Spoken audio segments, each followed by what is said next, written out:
Morning, everybody. I'm Don Stewart, and welcome to another edition of Breaking News. Today is Tuesday. It is the 15th day of April, 2025, and we now get insight into the deal that Steve Witkoff is proposing to Iran and why it's impossible for it to work for similar reasons as to why the negotiations between Hamas and Israel with respect to Gaza won't work either. The end game for both sides is different in each of these situations, and as we will see, either one side will capitulate or we will have war. There will be no middle ground.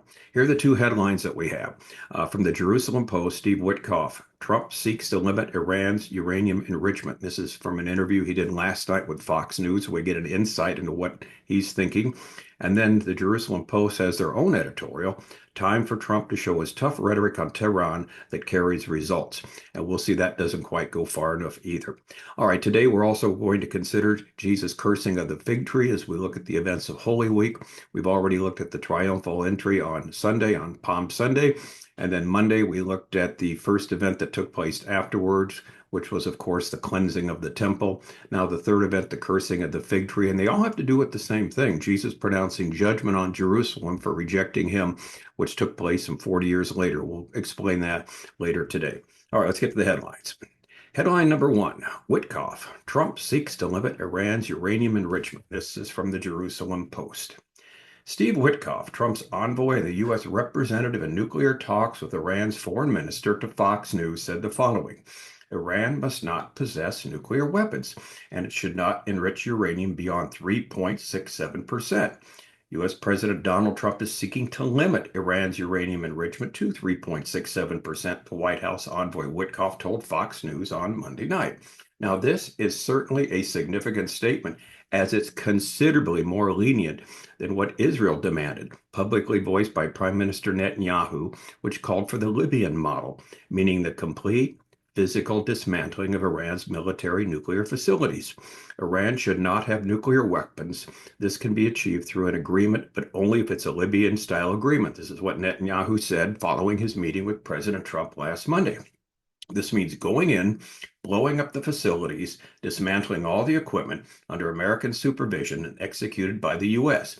Now, last week, the Jerusalem Post reported that the U.S. administration would allow Iran to retain a civilian nuclear program, even as part of this nuclear agreement. Trump said Iran cannot have nuclear weapons, military nuclear facilities. No, they can't have that. But a civilian nuclear program, yes.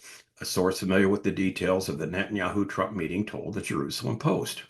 Now, in recent days, amid questions regarding President Trump's stance, Israeli officials and European diplomats have expressed concern that Trump may settle for a nuclear deal that doesn't genuinely prevent Iran from advancing towards nuclear weapons, should it decide to do so. Our concern is that the administration's position will ultimately be weak, Israeli officials told the Jerusalem Post. This is the Obama JCPOA repackaged. That's a strong statement, said Mark Dubowitz, the CEO of the Foundation for the Defense of Democracies. He said, did we really leave it in 2018 just to return to it in 2025, especially now when we have maximum leverage? I'm curious how this version avoids the same fatal flaws that made the 2015 deal so dangerous. Steve Witkoff added in his Fox interview that there must be oversight on armament issues, including missiles, the types Iran has accumulated, and even the activation of mechanisms of a nuclear bomb. Iran, and here's the key, has previously refused to agree to such demands. In principle, the original nuclear deal can be improved, and this is what Witkoff is saying. For example, by extending its duration, removing the sunset clause, and the sunset clause ends this October. In other words, after 10 years, Iran can go its merry way, enrich as much uranium as they wish, and a reimposition of sanctions. Witkoff says, by enhancing the IAEA's inspection and mechanism. And I'm trying not to laugh when he says all this. Because here's the problem. A spokesperson for the Islamic Revolutionary Guard Corps refuted Witkoff's demand for an oversight on uranium armament, commenting that, here's the key, Iran's military capabilities are a red line. We will never be willing to discuss it. In other words, this is off the table. Sorry, we're not even going to talk about that. However, according to Dr. Raz Zimt, senior researcher and Iran expert at the Institute for National Security Studies, he said this: The progress Iran has made, especially in advanced enrichment, that's higher levels and advanced centrifuges, including in knowledge, technology, and research and development, cannot be undone. Therefore, it's difficult to envision a significant improvement agreement compared to 2015, especially in terms of the breakout time to a bomb, which was then about a year. And there is the problem. Now, here's the bigger problem. Iran is expected to oppose the U.S. proposal. According to the UK Guardian, Iran is expected to oppose the U.S. proposal in the nuclear talks to transfer its enriched uranium stockpile to a third country. The report states that Tehran insists its enriched uranium must remain in Iran under strict supervision of the International Atomic Energy Agency. In other words, we're going to keep all our enriched uranium, which is close to weapons, level in Iran, but it'll have strict observation by the IAEA.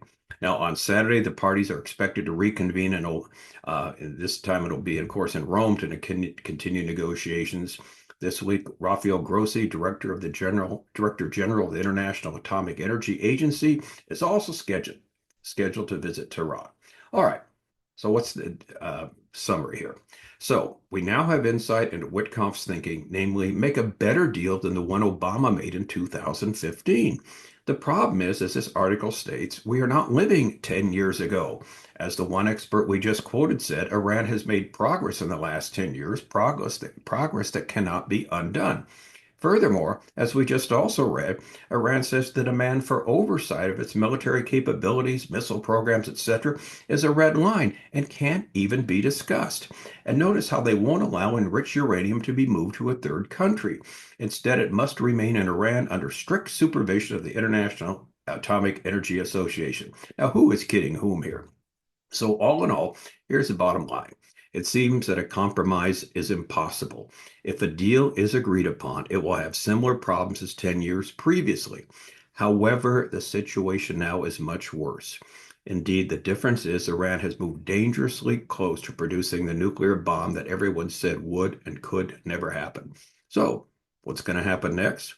Well, the Jerusalem Post weighs in with an editorial, but that still comes short of the mark. Here's headline number 2. Time for Trump to show his tough rhetoric on Tehran carries results. The president has long taken a hardline stance on Iran, but with Tehran testing the limits of Western resolve, he has an opening to reset the equation. Sunday marked 1 year since Iran launched its first direct ballistic missile attack on Israel, a moment that marked a dangerous escalation in Tehran's aggression against the Jewish state. Exactly 12 months later, as Jews up and down the country were celebrating the first day of Passover, Iran's proxies in Yemen, the Houthis, fired a missile towards Israel that saw the citizens of Tel Aviv, Jerusalem, and everywhere in between fleeing to bomb shelters. So the situation remains volatile and the world is watching. Now, with President Donald Trump signaling that he will make a swift decision on Iran, he has a critical opportunity to finally enforce real deterrence against the regime in Tehran. Trump said on Sunday that he expected to make a decision on Iran very quickly after both countries said they held positive and constructive talks in Oman on Saturday and agreed to reconvene this week with further talks scheduled this coming weekend in Rome. Now, Israel anticipates a nuclear Tehran is the next headline. Trump, who has threatened military action if no deal is reached on halting Iran's nuclear program, told reporters aboard Air Force One once he met with his advisors and expected to make a quick decision, but he gave no further details about what that quick decision will be. And the editorial says, well, this is where Trump comes in. The president has long taken a hardline stance on Iran, withdrawing from the 2015 nuclear deal and imposing maximum pressure sanctions. But now, with Tehran testing the limits of Western resolve, he has an opening to reset the question. If he acts decisively, he can force Iran to back down or face consequences that finally make the regime think twice. Past negotiations have only bought Iran time to advance its nuclear program. The Oman talks cannot become another endless cycle of dialogue without results, especially given Israel's desire to deal with the Iranian issue once and for all. Trump should set, and here's the Post article, what their thing is. Trump should set clear red lines. This is their comment on this. No uranium enrichment beyond an agreed amount, no ballistic missile development, and the end of proxy warfare. If Iran refuses, the Americans must be prepared to escalate with crippling sanctions and, if necessary, military strikes on nuclear facilities. Israel's already stated that it is ready, if necessary, for the latter option. The Houthis' attack on shipping lanes are a direct extension of Iranian policy. Trump needs to continue to authorize targeted strikes on the Houthi missile sites and the IRGC operatives in Yemen. That's the Iranian Guard Revolutionary Corps. The message must be clear to Iran. Tehran's proxies will not act with impunity. Israel remains Iran's primary target, and the U.S. must ensure that Israel has the military and intelligence support needed to defend itself, including advanced missile defense systems and preemptive strike capabilities. If Iran attacks, Israel should have a green light to respond with overwhelming force. Now, that was the Jerusalem Post editorial. Our favorite commentator here, Larry Goldstein, has weighed in. He almost reads our mind every time with what he says. I'll just read you his comments. He hits the nail on the head again. He says, wow, tough talk from the Jerusalem Post. Yes, the paper demands no uranium enrichment beyond an agreed amount, no ballistic missile development, an end to proxy warfare, and the U.S. must ensure that Israel has the military and intelligence support needed to defend itself, including advanced missile defense systems and preemptive strike capabilities. Sadly, though, if we receive every single thing, and here's the key, that the J-Post demands, it will still not be enough. Iran already has enough enriched uranium for several bombs, or it's only a few days away. Iran already has enough centrifuges to produce the material for bombs the instant Trump is gone. The J-Post wants to be seen as talking tough, but instead projects hesitation and weakness. Netanyahu called it right after the press conference with Trump last week. Total dismantlement of Iran's nuclear project by Israel and the U.S. if Iran agrees. Otherwise, by all-out military assault. It's the only solution. And then he said, in defense of the J-Post, however, the paper is right that there must be a quick end to the negotiations. If that does not occur, they will go on and on with no purpose. Trump was right. A quick decision must be made, but it must be the correct decision. And that's from Larry Goldstein, the commentator on that Jerusalem Post article. Now, I think he's absolutely right. All or nothing seems to be the only answer, like Netanyahu said.